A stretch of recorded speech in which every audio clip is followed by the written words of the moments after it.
bem-vindos à 25ª FENARROZ e ao 17º Seminário do Arroz Irrigado do Instituto Rio-Grandense do Arroz.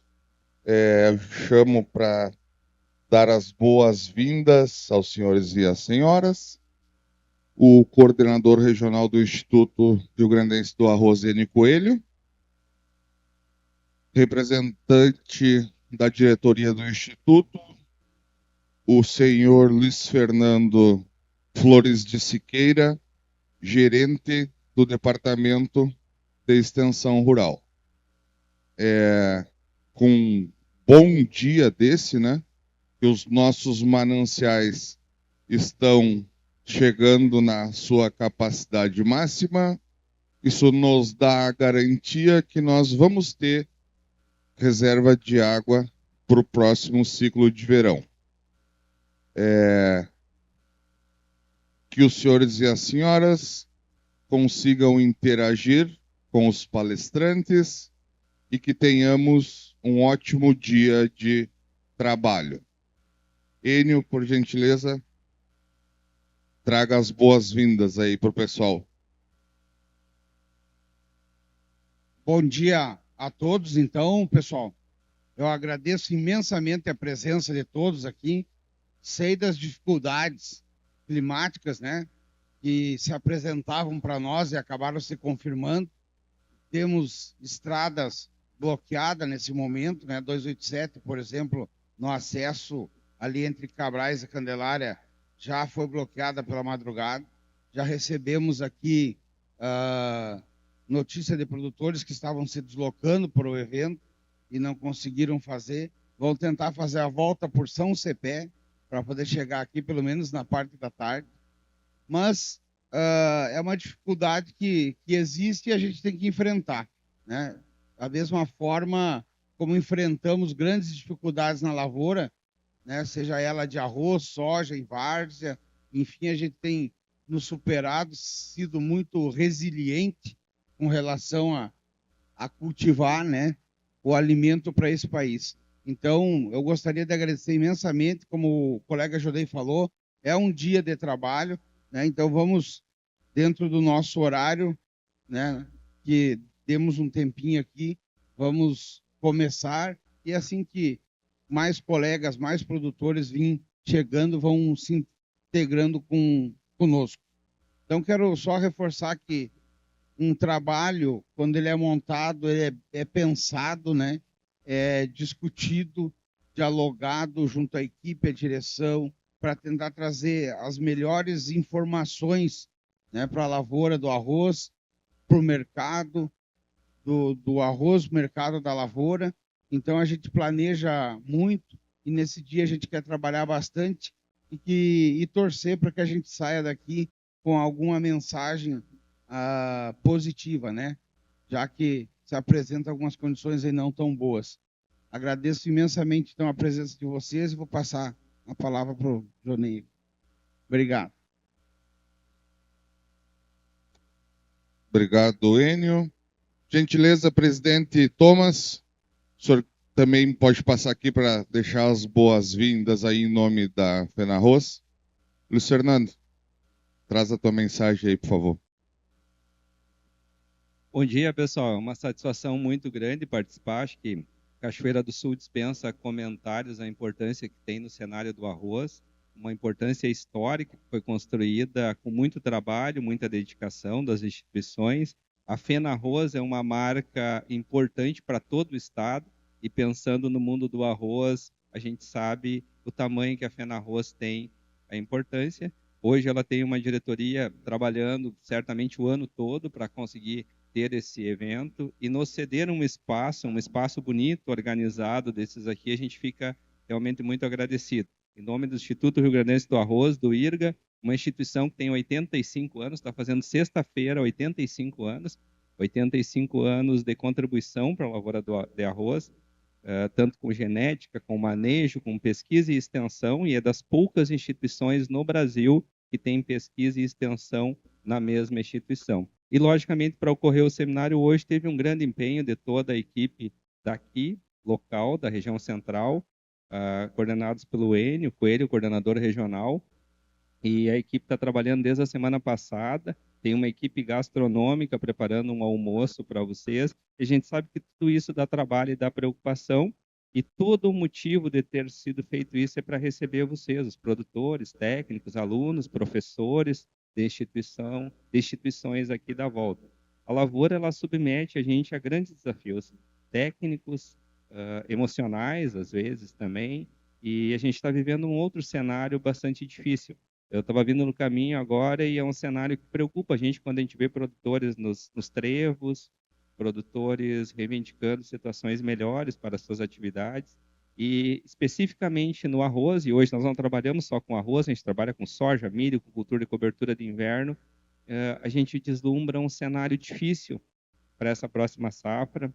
A gente vê custos sendo elevados de fertilizantes, a gente vê um cenário positivo ambientalmente nas questões de reservatório hídrico. Acho que isso, provavelmente, todo o estado deve estar com a água já acumulada para a safra que vem, mas a gente vê um cenário bem difícil comercial, porque entende que provavelmente a gente vai ter um ano, se esse ano está sendo extremamente difícil, com as perspectivas que a gente tem, pelo cenário que está se formando, provavelmente a gente vai ter um ano que vai depender muito de organização da cadeia, desde o cara que produz, o cara que comercializa e o consumidor. A gente tem que alinhar essa cadeia, senão realmente cada ano a gente vai enfrentar mais dificuldade e vai chegar a um ponto de que provavelmente dificulte muito as nossas ações.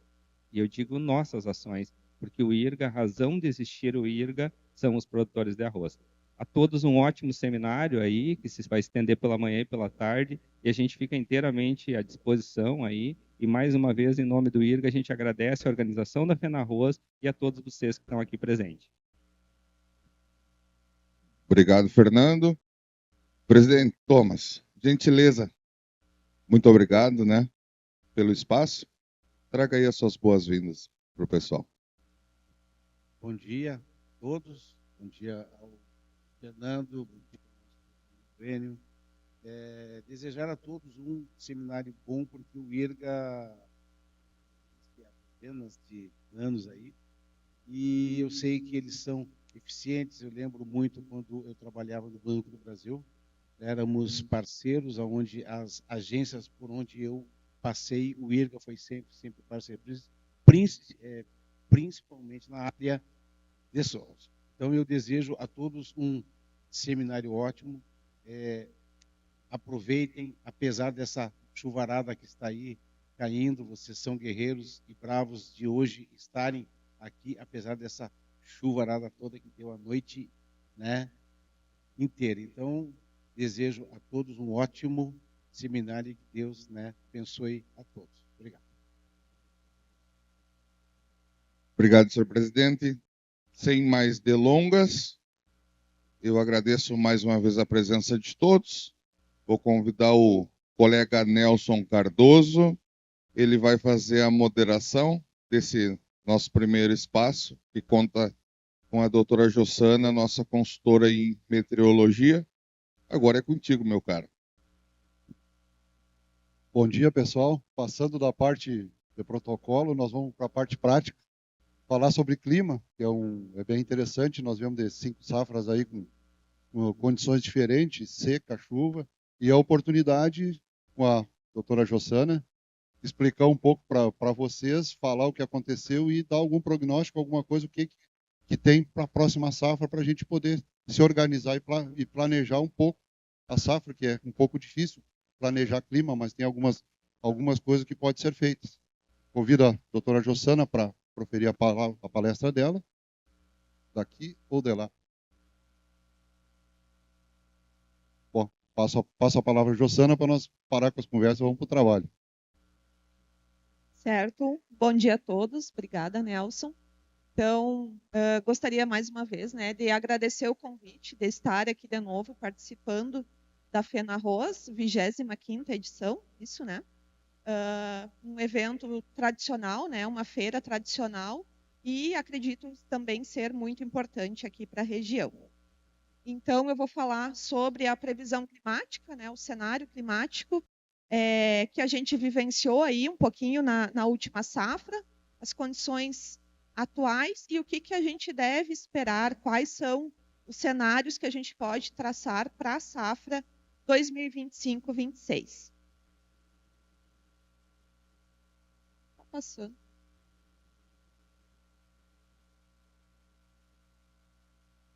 Agora foi. Acho que tem que apontar para lá. Bom, aqui só o sumário da apresentação, que eu já comentei.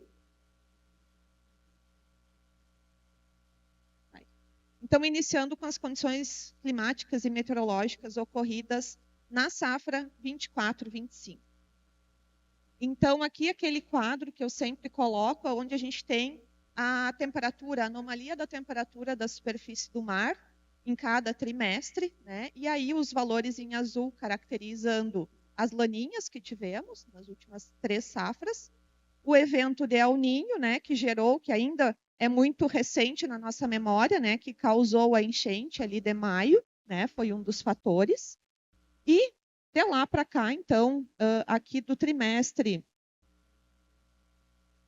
ele não vai apontar direitinho. Enfim, do trimestre ali em cima, né, abril, maio, junho do ano passado até agora, todos os quadradinhos, né, com os números em preto, que significam neutralidade. Na última safra, a gente ouviu falar sobre a laninha, sobre essa possibilidade dela se configurar na safra, mas pela maneira em que as anomalias são calculadas atualmente, a gente não teve caracterização de laninha na safra passada. Ali eu marquei os 2 quadradinhos em azul, então nós tivemos apenas 2 trimestres com anomalias em limite de laninha. Só que para caracterizar o fenômeno, para os valores serem pintados de azul, no caso, a gente precisa de 5 trimestres consecutivos. E isso não aconteceu. Ou seja, então o que eu coloco, né? Então aí a laninha, né, de 2 trimestres, pela nomenclatura e pela literatura, isso não é laninha, tá? A gente pode dizer, teve um momento ali de laninha, foram 2 meses apenas, mas não caracterizou o fenômeno, tá? Aqui eu coloquei o gráfico, então a linha preta é a anomalia da temperatura da superfície do mar. Então a gente vê lá em novembro, a janeiro de 23, 24, a gente tinha o El Niño, depois essa temperatura começou a reduzir e ficou ali com valores negativos, mas praticamente todos os meses dentro da faixa azul, que é os valores de neutralidade. E a linha laranja é o índice de oscilação sul, ou seja, para caracterizar um El Niño, eu preciso da temperatura positiva e o IOS negativo. Para caracterizar a laninha, eu preciso da temperatura negativa e o IOS positivo. Tá? Então, ele ficou nessa diferença, né, de sinal entre os dois, mas não uma diferença de sinal tão grande para caracterizar o fenômeno. Então, o que a gente chama, né, que a gente teve neutralidade fria ou neutralidade com viés frio. Mas por que a NOAA falava que a NOAA ela veio sempre martelando nesse sentido de que a gente teve uma laninha na safra passada? Tá? Por que aconteceu isso? O índice ONI é o que a gente tradicionalmente usa para caracterizar os eventos de El Niño e Laninha, como eu comentei. Tá? E ele está ali naquela faixa de cima. Então, ali seria uma radiografia, né, uma foto do mês de janeiro deste ano. Tá? As anomalias negativas nas áreas centrais do oceano, caracterizando o resfriamento. O que eles fizeram? E o que acontece? Depois no slide seguinte eu vou mostrar. A gente está observando desde 2023, mais ou menos, a maioria dos oceanos globais com temperaturas, com anomalias de temperatura acima da média, tá? Que em anos anteriores a gente não observava. Então, isso pode estar interferindo no desenvolvimento dos fenômenos climáticos El Niño e Laninha. Tá? E o que eles fizeram? Eu vou ler ali, ó. A NOAA subtraiu o índice Ninho tradicional, que é o ONI, da temperatura média da superfície do mar de todos os trópicos e chamou esse índice modificado de índice oceânico relativo, RONE. Então, vocês vejam que, fazendo essa subtração, a anomalia do retângulo ali, ó, a anomalia negativa ela ficou maior, né? Ela ficou mais negativa. Então, dessa forma, a gente teria a caracterização de mais meses com anomalias negativas, aí sim, possivelmente caracterizando uma laninha de fato, né? Que essa anomalia ela ia se estender por mais meses. Só que mesmo assim seria uma laninha diferente, porque o aquecimento ele é muito centralizado. Ele não ocorreu em toda a extensão desde a costa, não vai aparecer, desde a costa da América do Sul até o centro do Oceano Pacífico Equatorial. Tá? E aqui, alguns desses mapas, se eu não me engano, eu mostrei na FENARROS do ano passado. Então, a gente tem o mapa global de junho de 97, tá? Então, que é onde a gente teve o desenvolvimento do El Niño. Vejam a anomalia da temperatura lá, caracterizando o El Niño, tá? Águas positivas, com anomalias positivas. Em junho de 23 também, né? Mesmo mês, também com caracterização de El Niño, tá? Lá de 2023, 24. Só que a diferença de temperatura dos oceanos globais é o que chama a atenção. Agora a gente vem observando esse aquecimento, essa anomalia muito mais pronunciada e em praticamente todos os oceanos globais.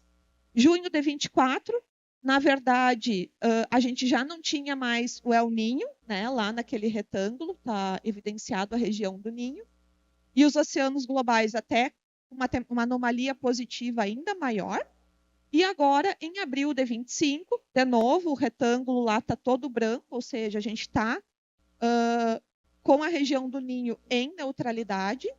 Saiu agora ontem, se eu não me engano, anomalia 0, né? Então, totalmente dentro da neutralidade, mas os oceanos globais seguem aquecidos. Então, isso pode estar interferindo no desenvolvimento de eventos de El Niño e Laninha e também na intensidade deles, né?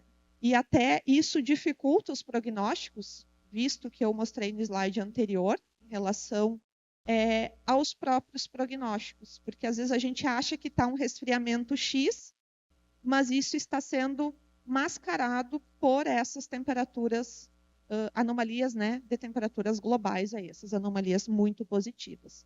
Então, no meu ponto de vista, tem ficado um pouco mais complexo fazer esses prognósticos. Tá?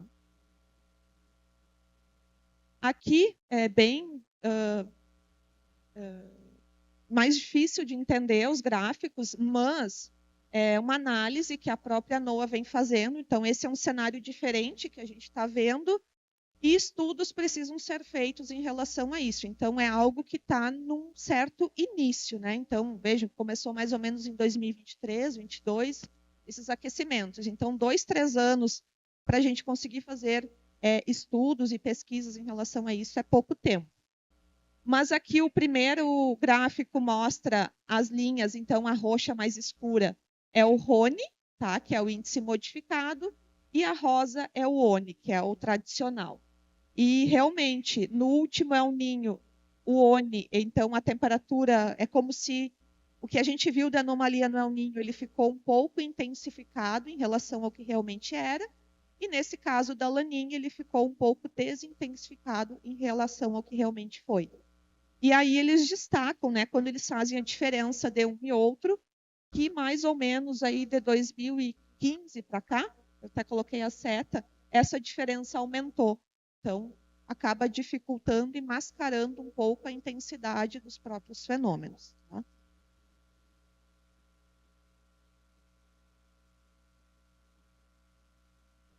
Então, aqui indo para a parte do que aconteceu na última safra. Então, esse primeiro slide é em relação à temperatura, a anomalia da temperatura aqui do Rio Grande do Sul, tá? Temperatura do ar. Então, a gente teve setembro, outubro e novembro com anomalias positivas, né? Ou seja, acima da média.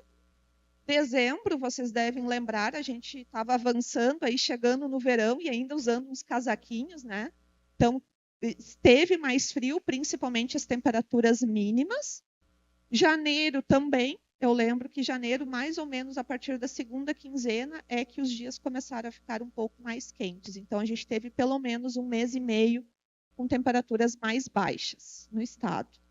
Fevereiro e março, de novo, com temperaturas acima da média, que aí a gente teve aquelas ondas de calor sucessivas. Não me lembro agora se foi fevereiro ou março, uma semana inteira com temperaturas bastante altas. Abril, de novo, a gente voltou a ficar aí com temperaturas entre a média um pouco abaixo, e agora em maio, acima da média de novo. Aqui eu peguei os dados meteorológicos do CIMAGRO, lá da barragem do Capané, onde está a estação meteorológica. Então, aqui são as linhas vermelhas, temperatura máxima, e a azul, temperatura mínima, temperaturas diárias, de setembro a maio. E ali eu destaquei, olha, como aquele período que a gente teve temperaturas mais baixas entre dezembro e janeiro, né? Então, ela deveria estar subindo e realmente ficou bem mais baixa. Aqui a precipitação, anomalias de precipitação. Então, os meses de setembro, outubro, novembro e dezembro, áreas bastante manchadas de chuva no estado, tá? Então, bem característico de uma neutralidade mesmo, a gente não tem um padrão muito definido ou de chuvas acima da média ou abaixo da média. Depois, janeiro, fevereiro, março, e aí se estendeu pelo abril também, uma área mais ampla no estado com anomalias negativas de precipitação, e maio agora a gente voltou a ficar com chuvas acima da média. E aí aqui eu tenho o gráfico também, aqui de Cachoeira. Ali os valores em amarelo que eu destaquei foi o acumulado mensal, tá? De setembro até maio. Então, a gente teve precipitação ali nessa região do Capané, chuvas acima da média em setembro e em maio. Os outros meses ela ficou ou próxima da média ou abaixo da média. Tá? Então, valores aí, novembro, 32 milímetros, dezembro, 44. Então, bem baixas mesmo. E aí, sempre o que eu destacava, né, e sigo destacando, do período do verão, que a gente sempre tem que cuidar, e geralmente vai dar algum período de deficiência hídrica, né, seja com El Niño, Laninha ou neutralidade. Aqui a radiação solar, então eu mantive aqueles gráficos dos anos anteriores para comparar os últimos 2 eventos de Laninha que nós tivemos com El Niño, e esse ano, né, que eu chamei de neutro frio ali. Então, nós tivemos o mês de outubro, nessa safra, com anomalias de radiação solar acima da média, depois novembro abaixo, e a partir de dezembro, que é o período mais importante no caso do arroz, dezembro, janeiro, fevereiro e março, com anomalias de radiação solar pouco acima da média aqui na região. A produtividade de arroz média no estado esse ano provavelmente vai ficar aí no top 5, né, dos últimos anos, tá? E mesmo a gente tendo aqui na região central como um todo atraso na semeadura, né, do arroz, a gente teve produtividades interessantes, boas, né, mesmo com lavouras semeadas de forma muito tardia. E aí a explicação pode estar aqui no março, né, que o março teve radiação solar muito boa, né, a gente pode dizer, e aí acabou favorecendo também essas lavouras mais tardias. Tá? Agora indo para a parte que vocês mais esperam, que é indo para a parte das previsões. Então, vou mostrar alguns slides do cenário atual. Então, esse mapa aqui é a anomalia mensal da temperatura da superfície do mar do mês de maio. Então, ali está destacado a região do Ninho 3.4, que é onde a gente utiliza para determinar El Niño, Laninha ou neutralidade. E, como eu comentei, no mês de maio, a anomalia ficou exatamente em 0 graus. Tá? Então, totalmente dentro da neutralidade, e a gente vem observando isso nos últimos meses. Tá? E, de novo, né, os oceanos globais, aí a gente observa que seguem bastante aquecidos, embora em algumas regiões, principalmente lá mais para o norte, né, no hemisfério norte, algumas regiões aí com anomalias negativas. Aqui é o índice de oscilação sul, né? Então, lembrando que para eu ter um favorecimento de uma laninha ou de um El Niño, no caso do El Niño, eu preciso ter o IOS negativo, no caso da laninha, o IOS positivo. E, como a gente está em neutralidade, esse IOS ele tem flutuado aí entre valores dentro da normalidade, valores acima da média e abaixo da média. Então, é bem característico de um padrão neutro, tá? E o acoplamento entre o oceano e a atmosfera, ele está refletindo isso, neutralidade, tá? Então, nos próximos meses, é o padrão que vai seguir, tá? Aqui. Nas águas subsuperficiais, então, a gente observa essa mancha de águas mais quentes. Então, aqui seria a região próxima à Indonésia, tá? Para lá. E aqui a costa da América do Sul. Então, o que a gente observa do primeiro mapa lá de março até esse último aqui, que é início de junho, é que aquela manchinha de águas mais frias que a média, elas diminuíram, tá?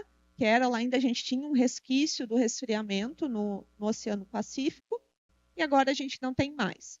Essa mancha de águas quentes, ela andou um pouquinho para cá, né, para leste, mas ao mesmo tempo que ela diminuiu de magnitude. Vejam que o valor, a área ali mais vermelha, ela diminuiu, tá? Então, vai haver algumas flutuações, até eu acho que eu coloquei um mapa aqui.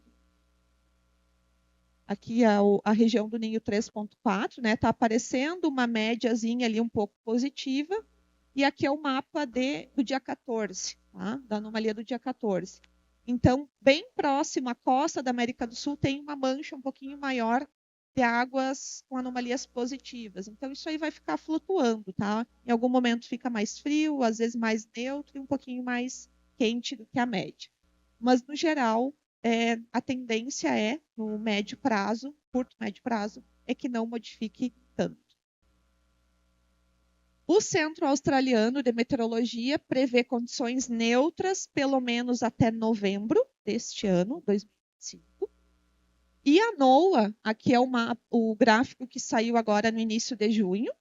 Então, as barras em cinza são a neutralidade. Vejam que elas são sempre as maiores em cada trimestre. As barras em azul, laninha, e vermelho é o ninho. Então, é o ninho praticamente descartado. A laninha, ela vai numa crescente, chega ali nos trimestres outubro, novembro, dezembro e janeiro, até 40%. É uma probabilidade bem baixa. Então, provavelmente seja uma situação próxima do que a gente teve o ano passado. Tem algum resfriamento em algum momento e depois já volta para a neutralidade em seguida.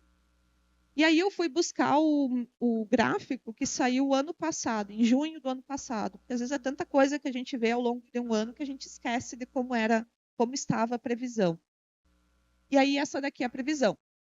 A gente tinha uma expectativa de laninha bem mais alta, acima de 80% para aquele mesmo período ali entre a primavera e o verão, tá?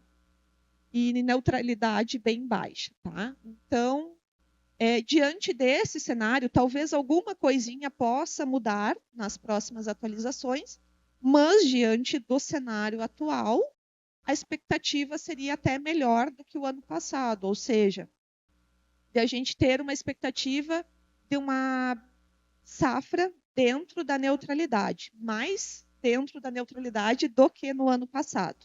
Claro que neutralidade não significa normalidade, né? A gente pode ter essas variações de precipitação, como a gente vem observando agora, né? Em junho, a gente está tendo esses momentos de chuva bastante intensas, que pelas previsões devem prosseguir até o final do mês, tá?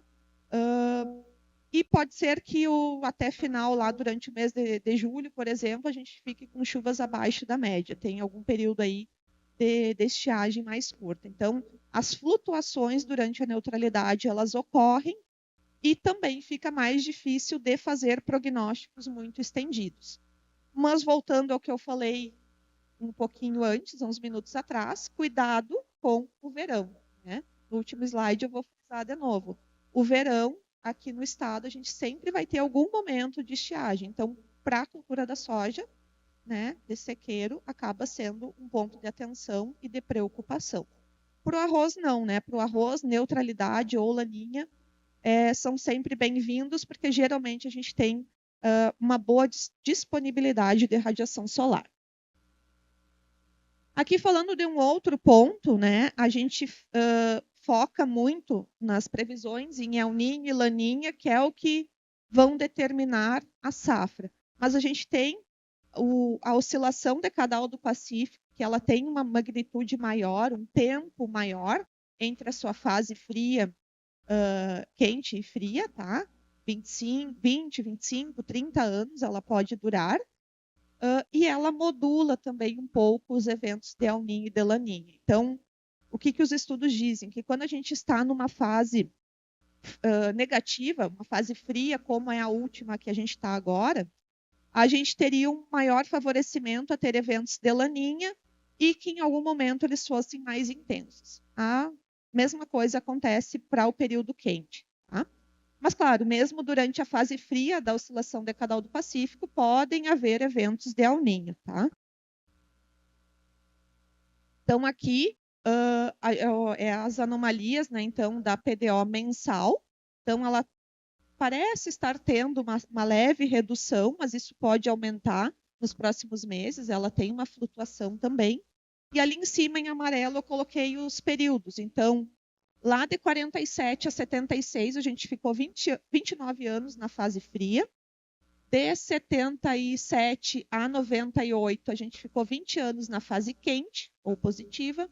E agora a gente está há 27 anos, contando 2025, na fase fria de novo. Então, a qualquer momento, essa inversão pode acontecer. Tá? Então, numa fase quente, né, quando ela começar, a gente pode ter um favorecimento a ter mais eventos de El Niño de novo. Tá? Mas, claro, não quer dizer que as laninhas não vão ocorrer, elas vão ocorrer também. Então, aqui, ó, coloquei a contagem dos últimos períodos. Então, a gente, nessa fase fria atual, a gente está com 13 eventos de laninha contra 8 de El Niño. E na última fase quente, a gente teve 9 eventos de El Niño contra 4 de laninha. Tá? Só para provar o que eu estava dizendo.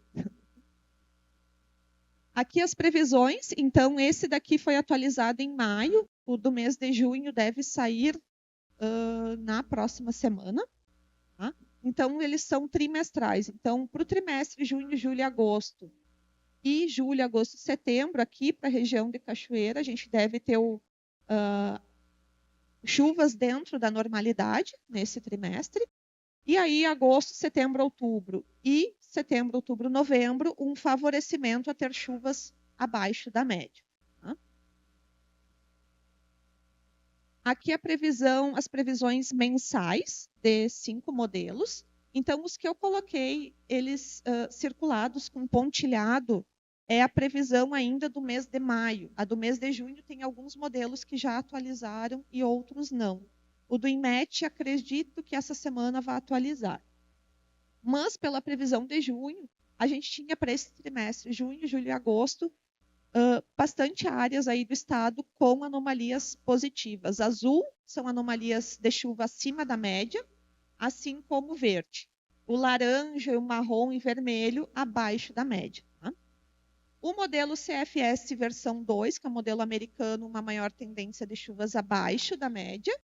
O modelo canadense, o primeiro do mês de junho, é o gráfico ainda do mês da atualização anterior. Então, chuvas abaixo da média. Nessa nova atualização, eles estão colocando uma tendência aqui para a região de chuvas entre o normal e um pouco acima da média. O Moreclima Sul também, a atualização sai agora dia 25 desse mês. Mas até então, para junho e julho, tendência de chuvas acima da média. Desculpa, para junho e agosto. E para julho, uma tendência de chuvas entre normal e abaixo da média. E o modelo do Cimagro, que é aqui do estado, uma tendência de chuvas bem ampla, uma área bem ampla, acima da média em junho e agosto. E aqui para a região está um azulzinho bem claro, então entre normal e um pouco acima. Tá? Então, no geral, se a gente for olhar os 5 modelos, para junho, 3 deles estão mostrando uma tendência de chuvas acima da média e 2 abaixo.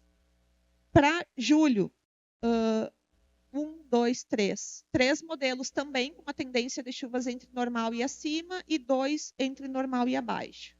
E para agosto, já um pouco mais distante, 4 deles mostrando uma tendência de chuvas acima da média. E alguns têm uma previsão um pouco mais estendida, que acaba virando uma bagunça dos modelos, tá? Mas só para ter uma ideia, na verdade, setembro, um mostra chuvas dentro da média, o outro acima e o outro abaixo. Tá? Outubro, os 3 com uma tendência de chuvas dentro da média ou abaixo.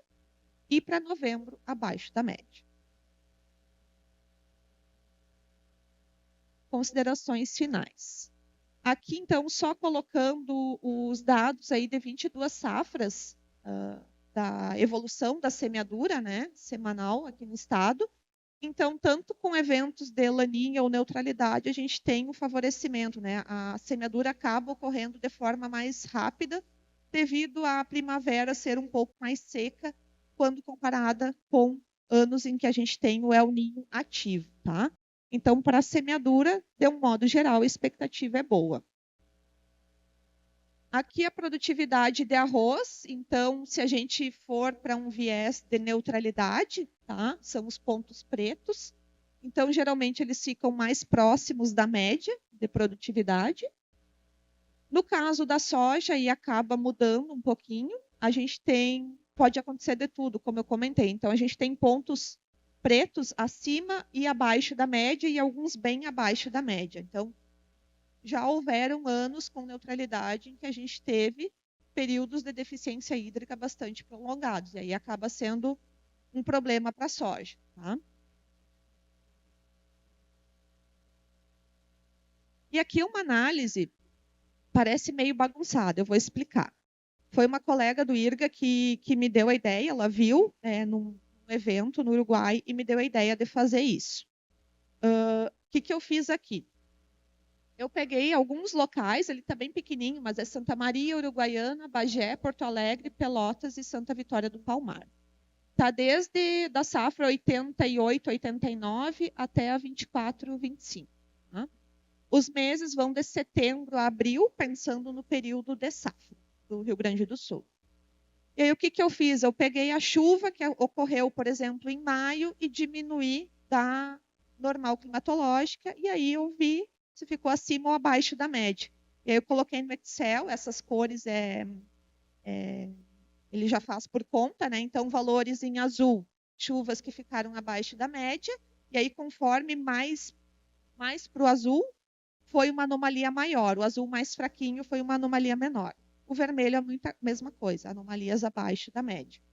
E aí, qual que era a ideia? Tentar ver se isso tinha relação com El Niño, Laninha, com a oscilação decadal do Pacífico. Tá? Claro, eu fiz uma análise apenas olhando. Precisaria fazer uma análise, talvez, estatística, para ver, de repente, se conseguiria ver melhor os sinais, né? O que ele está mostrando. Mas, enfim. Lá em cima dá bem para ver onde é que eu coloquei os El Niños e Laninhas, tá? Mas está bem pequenininho. Aí eu destaquei alguns mais intensos. As flechas vermelhas são El Niño e as azuis são Laninha. Tá? Então, realmente, teve uns anos com El Niño que praticamente está todos os meses em azul, mas mesmo assim tem alguns que ficam com chuvas abaixo da média. Da mesma forma, as laninhas. Tem umas laninhas que são mais secas, outras nem tanto. Tá? Aí, eu fui pela ODP, fase quente. O que espera? Assim, que a gente ia ter mais anos ou safras com quadradinhos ali, retângulos azuis. Mas também não aparece tanto. Tá?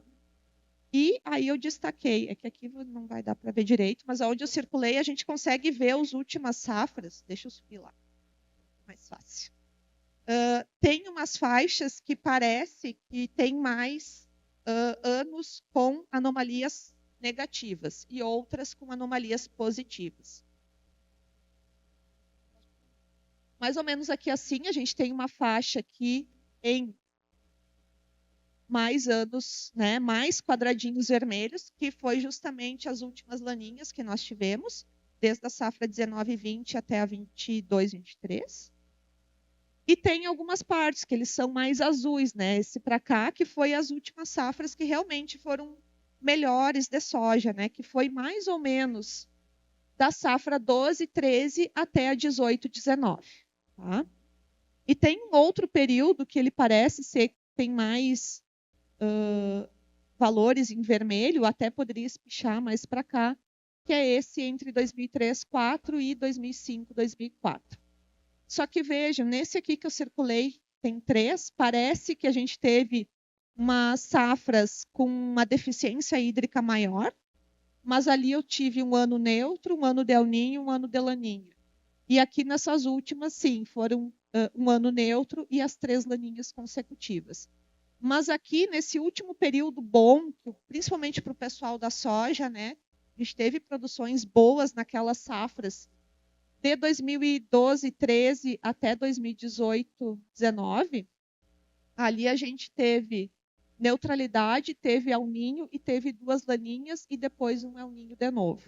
Então, a gente tem essas variações de precipitação também com os anos de El Niño e de Laninha. Então, é bem difícil, né, de traçar um cenário, né? Mas é interessante para a gente ver como que parece que tem pulsos, né, de momentos em que chove um pouco mais e pulsos que chove um pouco menos. Aqui, então, um resumo da palestra. Então, a gente está com a fase neutra vigente e que deve se manter pelo menos até a primavera, meados da primavera. Claro que com as próximas atualizações a gente vai vendo se isso vai durar pela safra inteira ou não. Então, eu colocaria 2 cenários para a safra 25-26. Neutralidade ou neutralidade fria. Neutralidade fria é o que a gente teve agora nesse último ano. Tá? Então, e claro, independente do cenário, o período do verão, né, a gente sempre tem aquele risco de estiagem. Então, tem que ficar atento. Temperatura média do ar, segundo o IMET. Então, para junho, expectativa de temperaturas acima da média, temperatura média do ar, tá? Do mês. Para julho, abaixo e agosto dentro da média, tá? Pode ser que a gente tenha um pouquinho de frio tardio, né? O frio aí se prolongando um pouquinho mais. E aqui enfim, né? Aquilo que a gente sempre tem que ter em mente, principalmente agora diante desses dias, esses meses chuvosos que a gente está tendo, manter drenos e canais de irrigação limpos para o eficiente escoamento da água e tentar, na medida do possível, né, realizar o preparo antecipado para que a semeadura ocorra dentro do período recomendado, né, para que não tenha atrasos e aí penalizações de produtividade posteriormente. É isso, agradeço a atenção de vocês. Muito obrigada.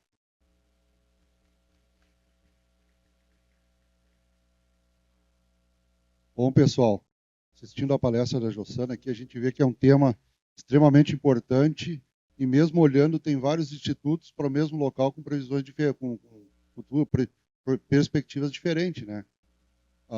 Então, se manter atualizado no tema, olhar seguidamente, ver que é muito isso, ele varia muito ligeiro, né, Jossana?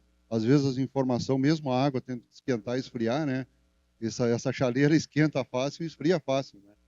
E acarreta muitos problemas que um mau planejamento pode dar um problema maior, que aí é no bolso, né? A gente tomando uma decisão errada, às vezes não consultando os técnicos, quem entende um pouco, vindo só o que às vezes tem na internet, né? É bem complicado. Então, esse é o intuito do IRGA, trazer uma palestra, embora cedo, mas para dar um início para o pessoal começar a plantar. A safra já está em andamento, né? Para pensar. Agora a gente tem um período de perguntas, aí tem umas perguntas, pessoal que queira fazer um questionamento para a Jossana.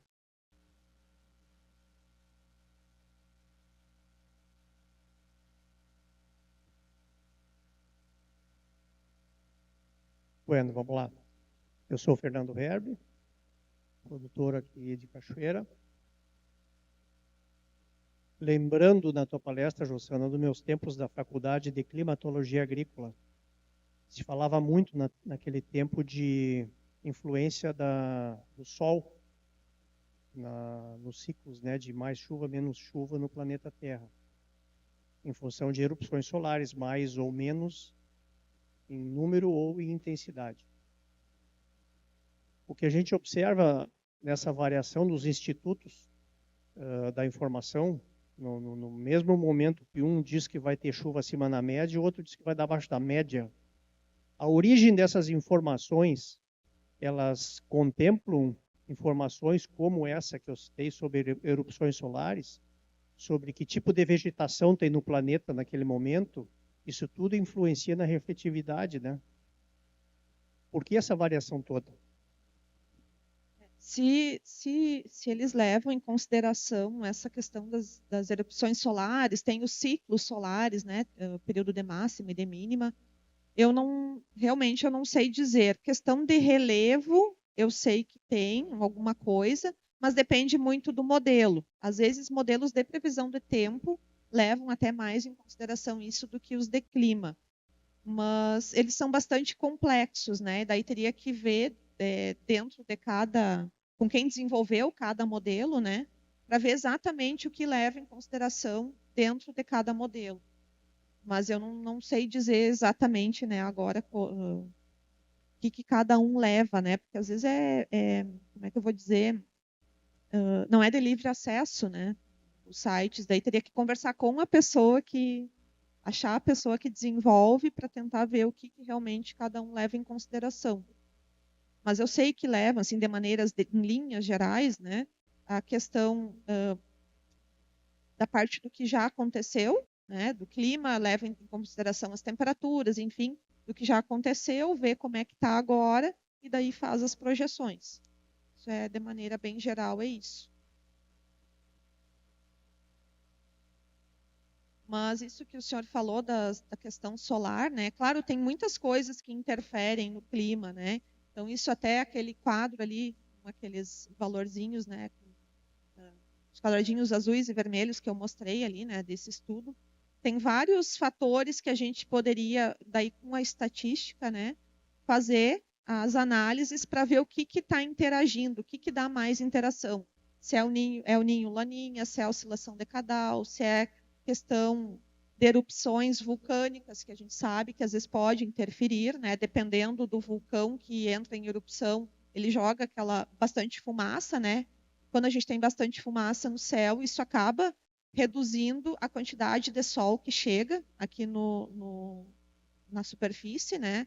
Até não sei se vocês vão lembrar, o ano passado, acho que mais ou menos ali por setembro, outubro, veio bastante fumaça da região do Pantanal, do norte do Brasil para cá, né? Ficava aquela nuvenzinha, tu olhava para o céu, dava bem para enxergar a bolinha do sol. E eu cheguei a fazer o cálculo da radiação solar que chegava aqui, fiz para Santa Maria e fiz para Porto Alegre. Peguei um dia após uma chuva, que eu sabia que o céu estava totalmente limpo, e 2 dias depois que estava bem tapado com aquela fumaça, deu uma redução mais ou menos de 30% a 40% na radiação. Então, isso interfere. Então, imagina se isso ficar um mês inteiro assim.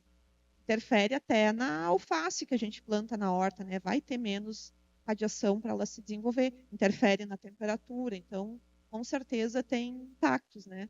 Mas aí precisa fazer esses estudos, buscar os dados, né? Para tentar ver se interage ou não.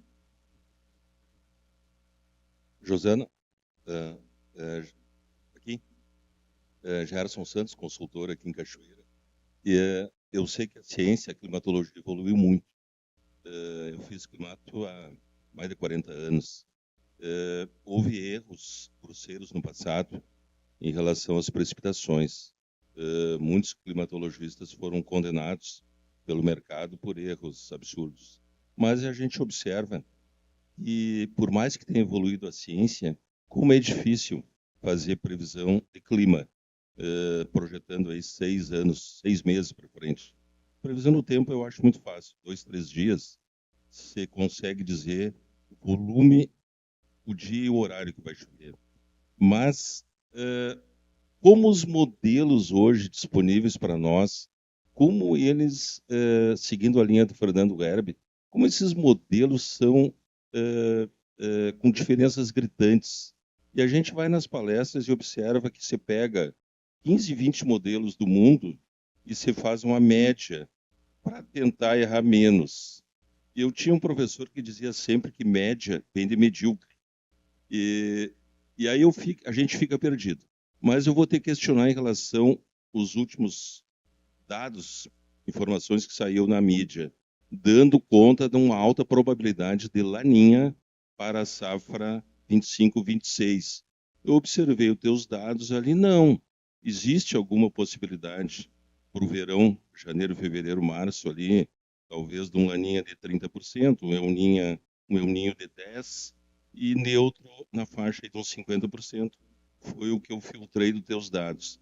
Mas por que há essa disparidade muito gritante num mundo cada vez mais científico, com a ciência evoluindo, com satélites, com drones, com todo um cabedal de tecnologia hoje jogada no espaço, e a gente ainda consegue ver modelos com diferenças muito grandes, deixa a gente perdido. Eu vou orientar um cliente meu de soja a contratar um seguro agrícola, nem tanto, sim, não. Eu tenho que projetar essa safra, eu tenho que botar esse seguro no radar dele como despesa, como custo. Alguns diriam como investimento.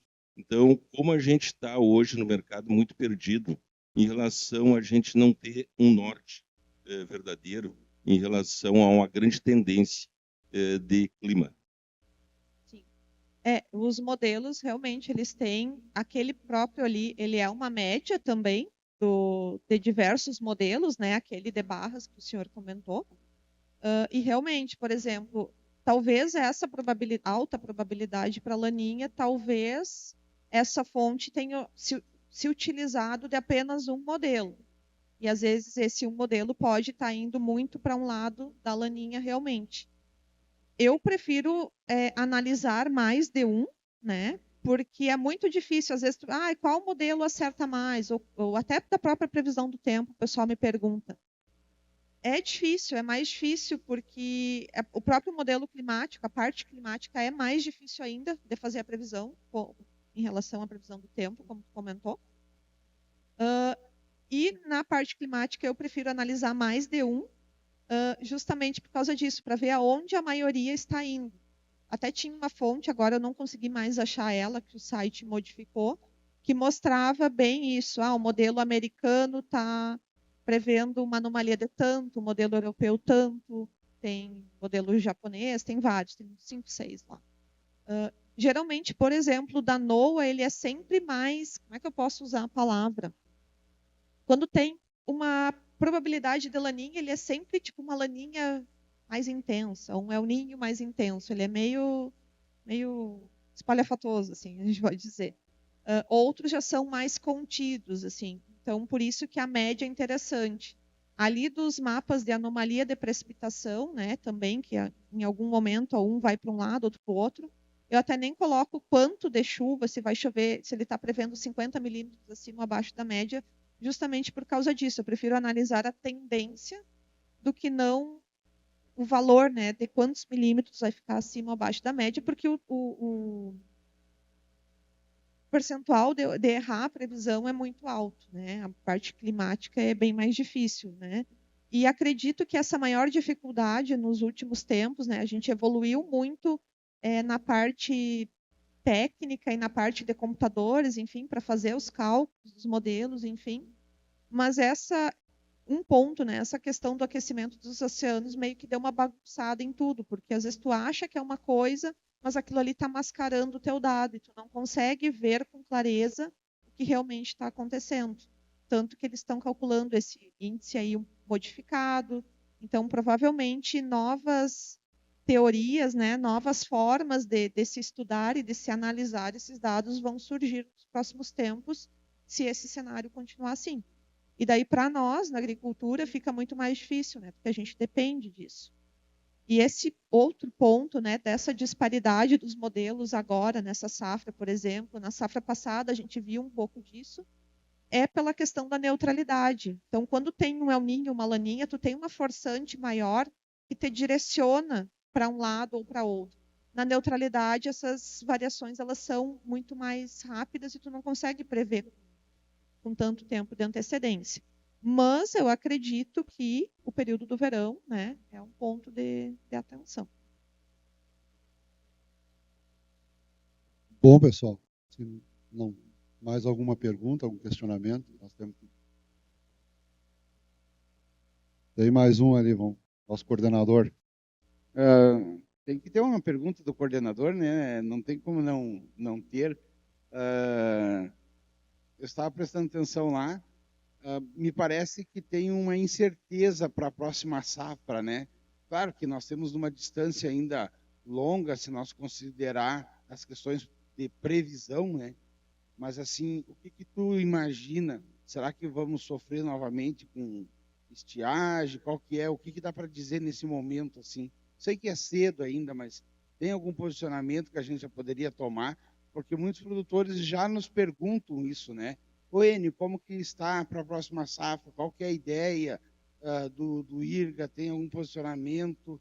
Então, esse questionamento é interessante, se tu tiver um pouquinho para falar sobre essa situação.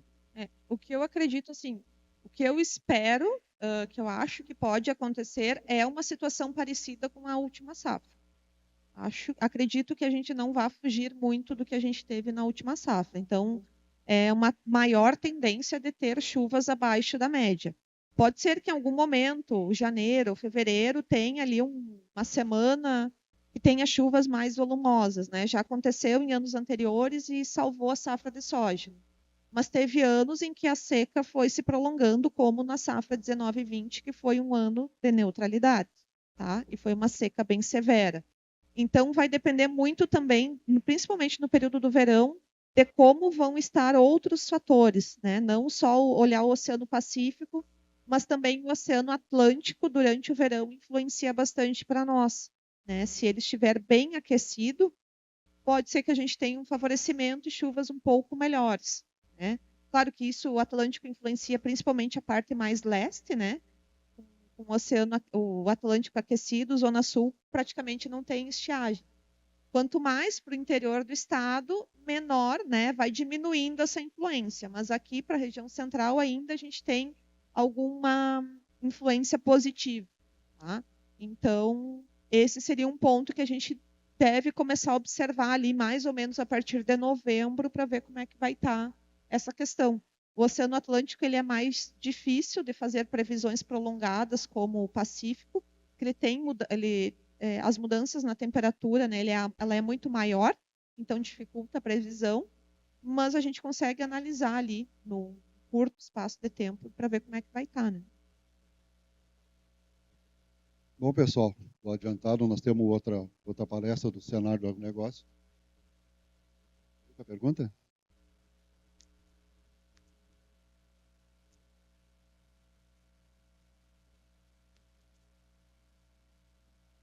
Parabéns, Josana, pela tua fala, sempre muito enriquecedora. A minha dúvida, se tu puder falar um pouquinho brevemente, a respeito desse frio mais tardio, se a gente pode, pessoal do milho aí, ter alguma preocupação a respeito disso, geadas mais para setembro, se tu tem alguma informação mais robusta acerca disso, e se a gente teria algum ano agrícola com similaridade aí que a gente baseado nas anomalias do oceano que tu tens apresentado ali, se tem algum ano agrícola aí que a gente pudesse modelar, pensar já para o nosso próximo verão aí, a nossa safra de primavera-verão baseada em alguma similaridade. Tá. Pela similaridade, não me vem nenhuma safra parecida, assim, teria que dar uma analisada melhor nos dados para ver. Talvez aquela safra 13, 14, talvez, seja mais próxima. E com relação ao frio tardio, isso aí a gente tem que analisar a parte do Oceano Pacífico próximo da costa, né? Agora ele ficou com anomalias um pouco acima da média nas últimas semanas. Se mais adiante ele resfriar um pouco aquela região, a gente pode ter uma incursão de ar mais frio em algum momento, tá? Isso pode ocorrer agora no decorrer do inverno, e daí a gente vai observando lá para frente como é que vai estar essa partezinha do Oceano Pacífico, que é a região do Ninho 1+2, né? Que ela também modula um pouco essas questões. Tem o índice da oscilação antártica também, quando ele está na fase negativa, a gente tem essa propensão maior das frentes frias chegarem aqui e atrás delas virem essas massas de ar frio. Então tem que analisar o cenário, né? Geralmente, quando a gente tem uma laninha, a probabilidade é bem grande de ter frio tardio. Como a gente está na neutralidade, tem que ver como vai evoluir, mas tem esse risco, né? Quando a gente tem laninha, a gente tem risco de frio tardio até em setembro, né? Esse ano, acredito que não. Acredito que possa ficar ali mais para agosto, até final de agosto. Bom, pessoal, estou adiantado da hora. Agradeço a atenção, agradeço a Jossana pela palestra, trouxe informações importantes. E peço ao Daniel que faça a entrega de uma lembrança, um mimo para a Jossana.